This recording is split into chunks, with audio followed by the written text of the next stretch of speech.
Welcome back to Jersey Matters. I'm Larry Menti. With terror attacks in the news seemingly every few weeks, local law enforcement must be vigilant. That's why the Newark division of the FBI is joining forces with federal and state agencies to arm first responders, bomb technicians, and others with important training. Recently, law enforcement from all over New Jersey gathered at the Middlesex County Prosecutor's Office Training Center in Edison, New Jersey, for an explosive demonstration. And Sherry Karabin was there. Thank you, Larry. When it comes to the use and creation of deadly explosives, federal and state officials agree. The best way to prevent it is to follow the old adage, if you see something, say something. That's why they're committed to holding training exercises that raise awareness among both the public and private sectors as to how common everyday items can be combined to create deadly outcomes. 3, 2, 1.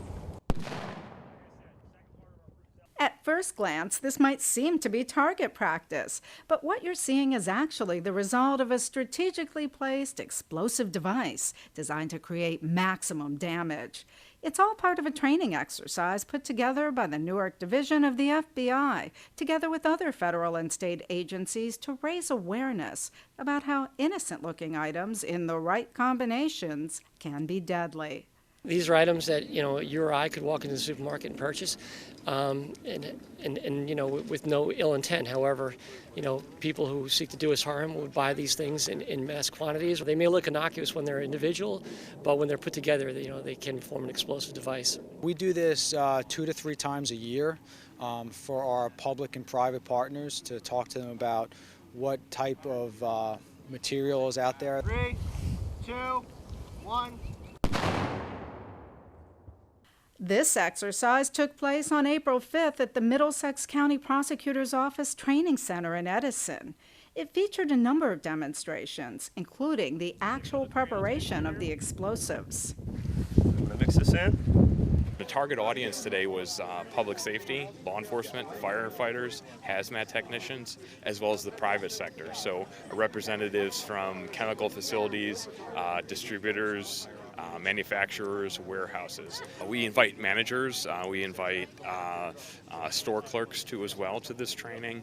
In addition to the explosions, those in attendance also received in-classroom training about the policies and procedures that should be followed when reporting suspicious activity. Well, some of the key takeaways from this morning's training is that improvised explosive devices can be created from fairly common chemicals and chemicals that you can buy at the store or have around the house. But we also learned about using the network of interagency, state, local, federal agencies to help identify suspicious behavior.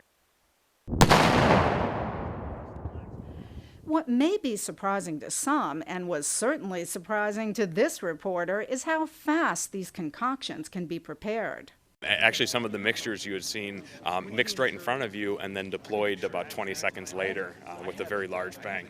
Officials hope the sights and sounds at exercises like this one will go a long way toward preventing real explosions in the U.S. and around the world, like the ones that took so many lives in Brussels. Our role is to disrupt the terrorist plot when the terrorist is acquiring these chemicals. Okay, when they're either purchasing them, sometimes they're stealing them.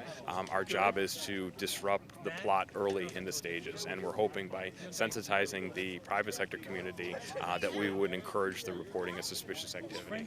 For Jersey Matters, I'm Sherry Karabin. All right, thank you, Sherry. When we return, there was recently a survey on property taxes in New Jersey. So, was it good news or bad news? Take a guess. We'll have the numbers when we return.